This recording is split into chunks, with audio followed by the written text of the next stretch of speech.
সুপ্রিয় চাকরি প্রত্যাশী জব একাডেমিতে স্বাগতম। আজকের আমি অপাদান কারক নিয়ে আলোচনা করব।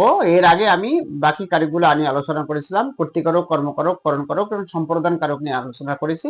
আজকের আমি অপাদান কারক নিয়ে আলোচনা করব। তাহলে আমি বোর্ডে অপাদান কারক সাজিয়ে রেখেছি এবং বিভিন্ন পরীক্ষায় যে প্রশ্নগুলো আসে সেই প্রশ্নগুলো। তাহলে প্রথমে আমরা অপাদান কারক কি সেটা কিভাবে বুঝবো, অর্থাৎ যা থেকে কিছু বিচ্যুত, মানে বিচ্যুত পড়ে যাওয়া, গৃহীত, জাত বা বিরত, কোনো কিছু থেকে বিরত হওয়া, আরম্ভ, দূরীভূত বা দূর হওয়া ও রক্ষিত হয় এবং যা দেখে কেউ ভীতু হয় অর্থাৎ ভয় প্রকাশ পায়, এরকম হলে সেটাগুলো হলো অপাদান কারক। তাহলে যা থেকে কিছু বিচ্যুত,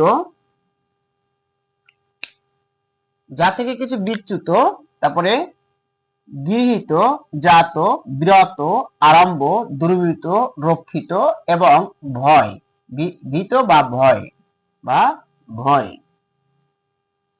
এগুলো যদি থাকে বা এগুলো যদি প্রকাশ পায় বা এগুলো দেখলে আমরা বুঝতে পারবো সেটা অপাদান কারক।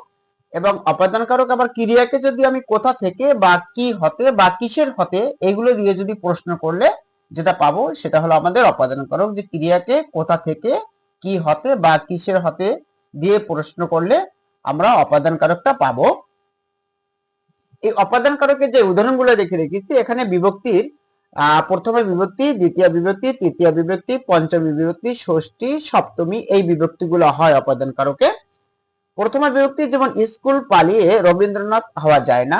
স্কুল পালিয়ে, যে কোথা থেকে পালিয়ে বা কোথা থেকে পালিয়ে স্কুল পালিয়ে রবীন্দ্রনাথ হওয়া যায় না, তো পলায়ন বোঝানো হয়েছে, এটা অপাদান কারক। এবং স্কুল এর এখানে প্রথমা বিভক্তি। তারপরে মনে পড়ে সেই জ্যৈষ্ঠের দুপুরে পাঠশালা পলায়ন, এটাও আমাদের অপাদান কারকে প্রথমা বিভক্তি। পাঠশালা পলায়ন, এটাও পলায়ন বোঝানো হয়েছে। এবং পাঠশালা পলায়ন, যে মনে পড়ে সেই জ্যৈষ্ঠের দুপুরে পাঠশালা পলায়ন। গাড়ি স্টেশন ছাড়লো, অর্থাৎ কোনো কিছু থেকে ছেড়ে যাওয়া, চলে যাওয়া। গাড়ি স্টেশন ছাড়লো, গাড়ি স্টেশন ছাড়লো বা ট্রেন স্টেশন ছাড়লো, এবার যেভাবে হোক এখানে স্থান থেকে চ্যুত হওয়া, সেটা স্টেশন ছাড়লো। আবার যদি হয়তো গাড়ি স্টেশনে আসে তখন কিন্তু আবার অধিকরণ কারক হতো, সেটাকে খেয়াল করতে হবে। যে স্কুল পালিয়ে রবীন্দ্রনাথ হওয়া যায় না, এখানে স্কুল। মনে পড়ে সেই জ্যৈষ্ঠের দুপুরে পাঠশালা পলায়ন, এখানে পাঠশালা অপাদান কারকে প্রথমা বিভক্তি। গাড়ি স্টেশন ছাড়লো, এখানে গাড়ি স্টেশন ছাড়লো না থাকলে আবার গাড়ি স্টেশনে আসে এরকম বললে কিন্তু তখন অধিকরণ কারক হবে। গাড়ি স্টেশন ছাড়লো, এখানে অপাদান কারকে প্রথমা বিভক্তি। তারপর অপাদান কারকে দ্বিতীয় বিভক্তি। আমরা জানি দ্বিতীয় বিভক্তি কে রে। বাবাকে ভয় পাই বা বাবাকে বড্ড ভয় পাই, এরকম বলা থাকলে বাবাকে ভয় পাওয়া, এই যে ভয় যদি প্রকাশ পায়, যদি আমাদের ভয় প্রকাশ পায় তখন আমাদের অপাদান কারক। আর ভূতকে আবার কিসের ভয়, এটাও ভয় প্রকাশ পেয়েছে। ভূতকে এখানে কে বিভক্তি আছে, কে রে থাকলে দ্বিতীয় বিভক্তি। এরপর আমি দেখি অপাদান কারকে তৃতীয় বিভক্তি, যেমন তার চোখ দিয়ে পানি পড়ে, এখানে তার চোখ দিয়ে পানি পড়ে। কোথা থেকে পানি পড়ে, চোখ দিয়ে। এই পানি পড়ে, আবার চোখে পানি আছে এরকম বললে কিন্তু তখন আবার অপাদান কারক হবে না, তখন কিন্তু অধিকরণ কারক হবে। তার পঞ্চমী বিভক্তি কি হয়, যেমন কালো মেঘ থেকে বৃষ্টি হয়, কালো মেঘ থেকে বৃষ্টি হয় বা কালো মেঘে বৃষ্টি আছে এরকম বললে কিন্তু তখন অপাদান কারক হবে না। কালো মেঘ থেকে বৃষ্টি হয়, পঞ্চমী বিভক্তি। হইতে থেকেছে পঞ্চমী বিভক্তি, অপাদান কারকে পঞ্চমী বিভক্তি। ধন হইতে সুখ হয় না, এখানে ধন হইতে অপাদান কারকে পঞ্চমী বিভক্তি।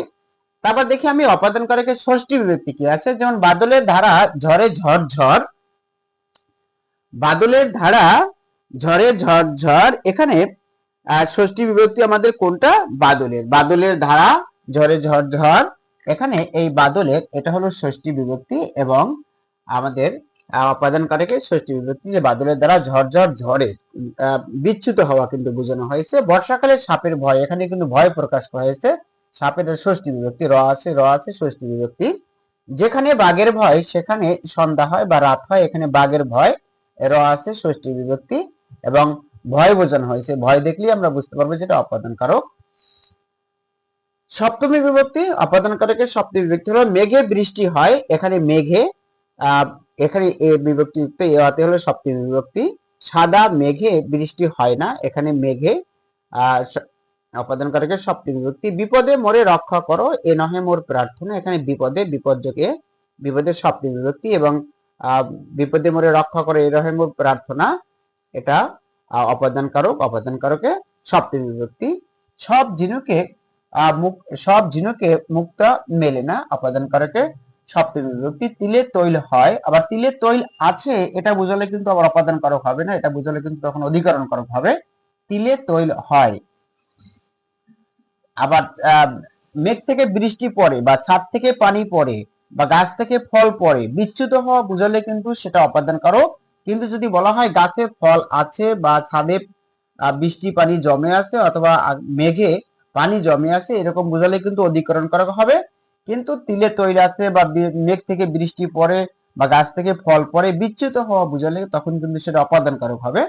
টাকায় টাকা হয়, এটা অপাদান কারকের সপ্তমী বিভক্তি। আমি কি ডরাই সখী ভিখারি রাগ হবে, এখানে অপাদান কারকের সপ্তমী বিভক্তি। ভয় বা ডরাই বা ভয় প্রকাশ পেলে সেটা অপাদান কারক। লোভে পাপ, পাপে মৃত্যু, এখানে এই লোভে এটাও আমাদের অপাদান কারকের সপ্তমী বিভক্তি বা পাপে এটাও অপাদান কারকের সপ্তমী বিভক্তি, যে লোভে পাপ, পাপে মৃত্যু। পরাজয়ে ডরে না বীর, এই ডরে বা ভয় পাওয়া অর্থে ব্যবহৃত হলে সেখানে আমাদের অপাদান কারক আর পরাজয় এখানে সপ্তমী বিভক্তি। পাপে বিরত হওয়া, কোনো কিছু থেকে বিরত হওয়া বুঝালো সেটা অপাদান কারক, দেন পাপে বিরত হওয়া এটা অপাদান কারকের সপ্তমী বিভক্তি পাপে।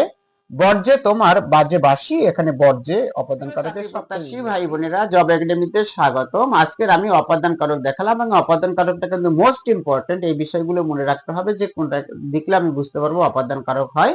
যদি আমার ভিডিওটি ভালো লাগে লাইক করবেন, কমেন্ট করবেন, সাবস্ক্রাইব করে আমার চ্যানেলের সাথেই থাকবেন। যদি ফেসবুক পেজ থেকে আমার ভিডিওটি দেখে থাকেন ফেসবুক পেজটি ফলো করে রাখবেন, আর ইউটিউব চ্যানেল থেকে যদি ভিডিওটি দেখে থাকেন ইউটিউব চ্যানেলটি সাবস্ক্রাইব করে রাখবেন, আর তাদের কাছে এই ভিডিওটি পৌঁছে দেবেন যাদের এই ভিডিওটি জানা দরকার। ইনশাআল্লাহ ভালো থাকবেন সবাই, পরবর্তী কোনো ভিডিওতে আবার দেখা